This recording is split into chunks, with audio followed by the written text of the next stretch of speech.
pessoal, tudo bom? Nesse vídeo a gente vai estar continuando a falar sobre o Catecismo de Doutrinas Cristãs. Nos vídeos anteriores a gente falou sobre o credo apostólico e os 10 mandamentos. E nesse vídeo a gente vai estar falando mais sobre os meios de graça. E que seriam os meios de graça, né? E quando a gente está falando dos meios de graça, a gente está falando sobre o Evangelho, os sacramentos do batismo e da ceia e da oração, ok? Uma coisa interessante que é bom a gente entender seria a relação entre lei e evangelho. Principalmente nesse vídeo a gente vai estar adentrando sobre esse ponto com relação ao batismo e a ceia, certo? Então o que seria essa questão de lei e evangelho, né? Essa relação? Então a gente poderia entender que evangelho seria aquilo que o Senhor, que Deus faz por nós, faz pelo ser humano, e lei é aquilo que Deus requer do ser humano, né, que ele faça, certo? Porque nós podemos observar que atualmente a gente vê na igreja cristã um entendimento às vezes equivocado com relação a essa questão da lei e do evangelho, com relação ao entendimento de quando a pessoa está participando da ceia do Senhor ou do batismo. E que sentido que a gente poderia aplicar isso? Quando a pessoa está participando do batismo, muitas das vezes a gente vê que a pessoa está pensando o seguinte: eu creio no Senhor Jesus, então olha só, eu vou participar aqui do batismo para demonstrar a minha fé em Cristo, vou aqui mostrar aqui para todas as pessoas, meus familiares, meus amigos, e estou fazendo isso para o Senhor. E apesar disso ter até mesmo o seu lugar, sim, também tem esse sentido, mas antes de tudo seria o quê? De que você, ao participar do batismo, você está recebendo um presente, uma dádiva, uma graça, né? Que não é você que faz o batismo para Deus, e sim Deus lhe concede o batismo, ok? Então, que o Senhor estaria querendo dizer o seguinte: filho, eu entreguei meu filho Jesus por você, e para que você entenda melhor, para que você possa se firmar nessa promessa, receba o batismo, no sentido de que assim como essa água que lava o seu corpo, o sangue precioso do meu filho Jesus limpa você de todos os pecados, ok? Então esse seria um correto entendimento, no sentido de entender de que o batismo é evangelho, é graça, é algo que Deus faz por nós e não que nós fazemos para Deus. Da mesma forma seria com relação à ceia do Senhor. Normalmente a pessoa participa da ceia e com o entendimento de que como se fosse uma obra da lei, né? Eu creio em Jesus, então eu tenho que participar disso aqui, e eu estou participando disso daqui para proclamar a minha crença no Cristo. Então, como uma forma também como um testemunho para as pessoas, e com o entendimento de que é a pessoa que está fazendo isso para Deus, ok? Mas o correto entendimento é que não. Apesar disso também ter o seu lugar, certo? Com certeza. Antes de mais nada, é Deus oferecendo esse presente, essa graça, essa dádiva para o ser humano, para o crente, né? De que, como se ele estivesse falando, né? Assim como eu ofereci o meu filho Jesus para perdão dos seus pecados, tome esse vinho, tome esse pão, para que você possa entender melhor, para que você possa se firmar ainda mais nessa promessa da salvação em Cristo Jesus. Então, às vezes a gente pode ter dúvida, né? Como eu posso me achegar ao Senhor? Eu gostaria de escutar a voz do Senhor, queria saber a vontade do Senhor sobre a minha vida. Então, nesse sentido, a gente pode ter entendimento que nós podemos nos achegar ao Senhor, ter uma palavra por parte do Senhor através dos meios de graça, ok? Com o intuito de fortalecer a nossa fé, de termos uma direção por parte do Senhor, nos momentos de dúvida, de vale, né, nas nossas vidas, que nós possamos nos firmar, que nós possamos nos lembrar do nosso batismo, das promessas que o Senhor fez para nós, de que nós somos salvos em Cristo Jesus, para que nós possamos ser edificados e trilharmos essa caminhada cristã, ok?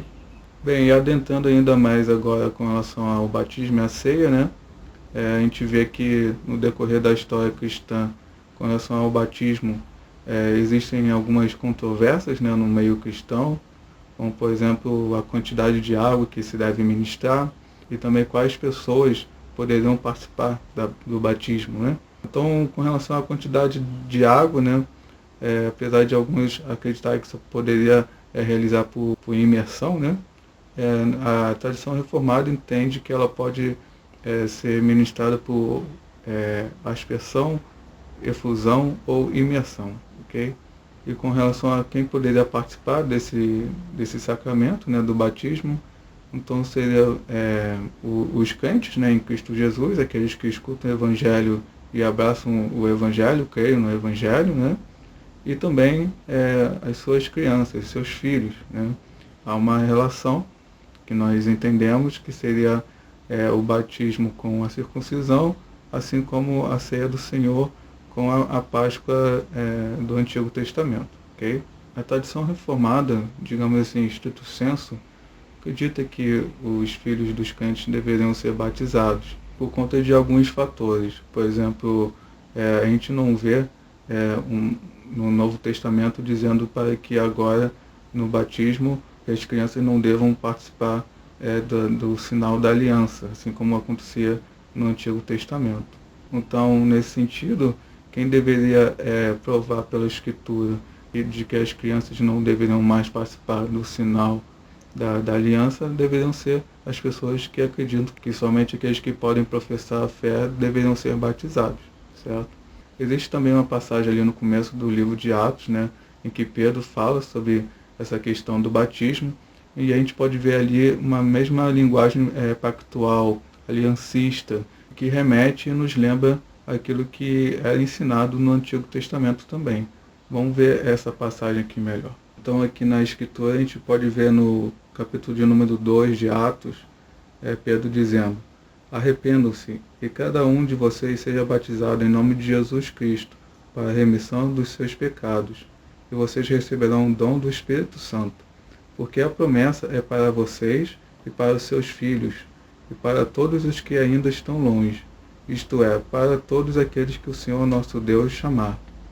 Então a gente pode ver nessa passagem uma mesma linguagem aliancista, pactual, que remetia ao Antigo Testamento, lembra o mesmo entendimento do Antigo Testamento, né?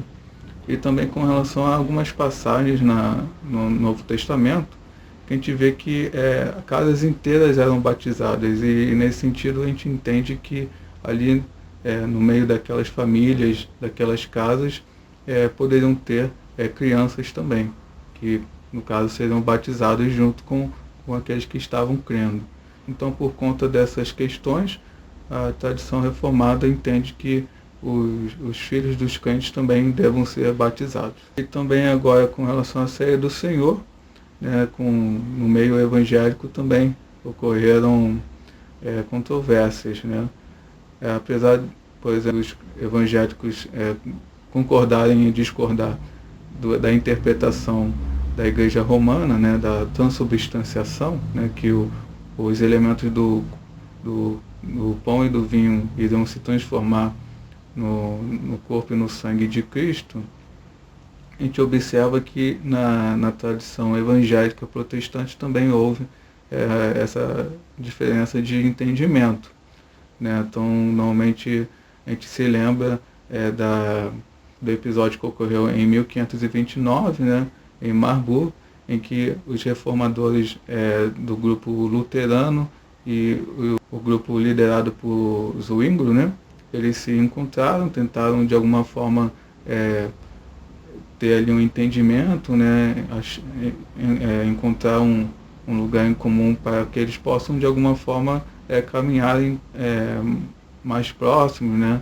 até mesmo com uma oposição à Igreja Romana, né, que estava de alguma forma tentando abafar esse movimento protestante. E apesar de eles concordarem em uma série de doutrinas, né, eles, depois de muito debate, eles não conseguiram chegar num entendimento com relação à presença de Cristo na ceia do Senhor, nos elementos, né?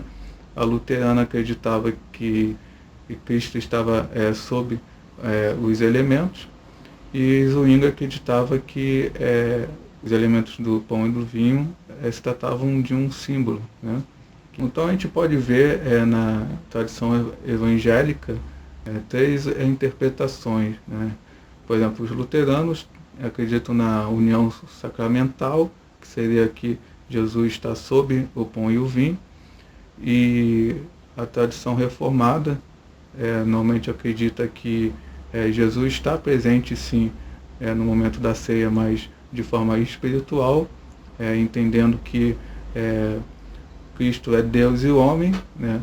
A parte, digamos assim, divina, ela é onipresente, né? Espiritual, enquanto que a parte do seu corpo, né? Humana, ela é finita, né? Então, o finito não poderia estar em todos os lugares ao mesmo tempo, né?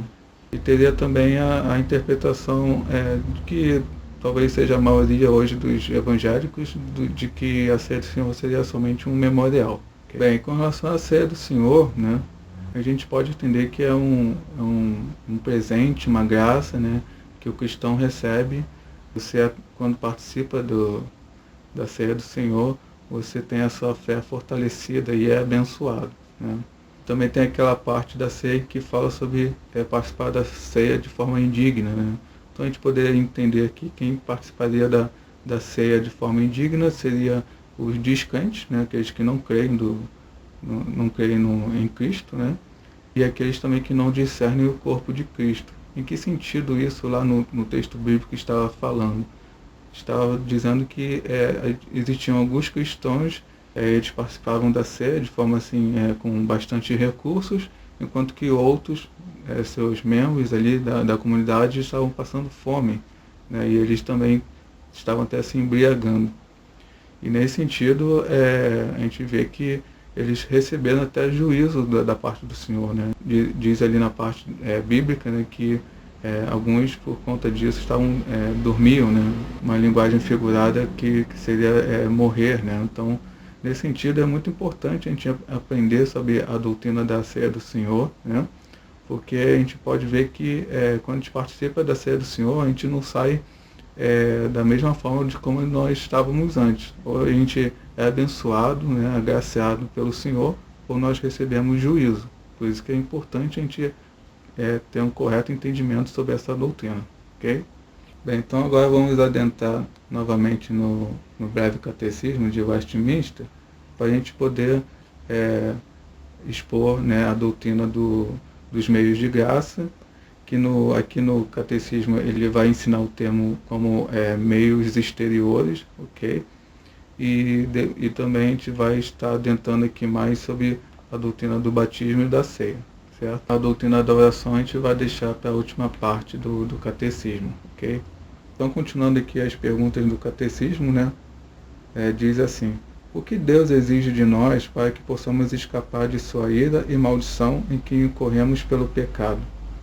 Resposta: para escaparmos da ira e maldição de Deus em que incorremos pelo pecado, Deus exige de nós fé em Jesus Cristo e arrependimento para a vida, com o uso diligente de todos os meios exteriores pelos quais Cristo nos comunica as bênçãos da redenção.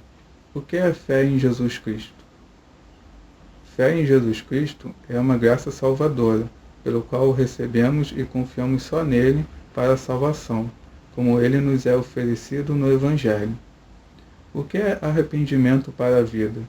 Arrependimento para a vida é uma graça salvadora, pelo qual o pecador, tendo um verdadeiro sentimento de seu pecado e percepção da misericórdia de Deus em Cristo, se enche de tristeza e de horror pelos seus pecados, abandona-os e volta-se para Deus, inteiramente resolvido a prestar-lhe nova obediência. Quais são os meios exteriores e ordinários pelos quais Cristo nos comunica as bênçãos da redenção? Os meios exteriores e ordinários pelos quais Cristo nos comunica as bênçãos da redenção são as suas ordenanças, especialmente a palavra, os sacramentos e a oração, os quais todos se tornam eficazes aos eleitos para a salvação. Como a palavra se torna eficaz para a salvação?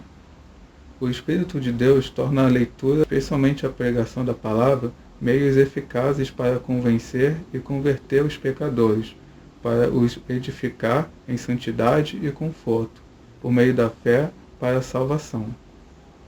Como se deve ler e ouvir a palavra a fim de que ela se torne eficaz para a salvação? Para que a palavra se torne eficaz para a salvação, devemos ouvi-la com diligência, preparação e oração, recebê-la com fé e amor, guardá-la em nosso coração e praticá-la em nossa vida. Como os sacramentos se tornam meios eficazes para a salvação? Os sacramentos tornam-se meios eficazes para a salvação não por alguma virtude que eles ou aqueles que os ministros tenham, mas somente pela bênção de Cristo e pela obra do seu Espírito naqueles que os recebem pela fé. O que é um sacramento? Um sacramento é uma santa ordenança instituída por Cristo, na qual, por sinais sensíveis, Cristo e as bênçãos do novo pacto são representados, selados e aplicados aos crentes. Quais são os sacramentos do Novo Testamento? Os sacramentos do Novo Testamento são o batismo e a ceia do Senhor. Próxima pergunta seria: o que é batismo? A resposta seria: batismo é um sacramento no qual lavar com água em nome do Pai, do Filho e do Espírito Santo demonstra e sela a nossa união com Cristo, a participação das bênçãos do pacto da graça e a promessa de pertencermos ao Senhor. A quem o batismo deve ser ministrado? O batismo não deve ser ministrado àqueles que estão fora da igreja visível, enquanto não professarem sua fé em Cristo e obediência a Ele. Mas os filhos daqueles que são membros da igreja visível devem ser batizados. O que é a ceia? A ceia do Senhor é um sacramento no qual, ao dar e receber pão e vinho, conforme a instituição de Cristo, e aqueles que participam dignamente tornam-se, não de uma maneira corporal e carnal, mas pela fé, participantes do corpo e do seu sangue, com todas as suas bênçãos para o seu alimento espiritual e crescimento em graça. O que se exige para participar dignamente da ceia do Senhor? Se exige daqueles que desejam participar dignamente da ceia do Senhor, que se examinem sobre o seu conhecimento em discernir o corpo do Senhor, sobre a sua fé para se alimentarem dele, sobre o seu arrependimento, amor e nova obediência, para que não suceder que, vindo indignamente, comam e bebam para si a condenação. Bem, então, estamos finalizando essa parte, né, que nós falamos sobre os meios de graça, né, enfatizando mais também sobre o batismo e a ceia do Senhor. Então, na última parte, a gente vai estar falando sobre a oração do Pai Nosso e também a gente vai estar indicando alguns livros também para a gente continuar os estudos sobre a palavra do Senhor, ok? Então, até a próxima, tudo de bom, abraço, tchau!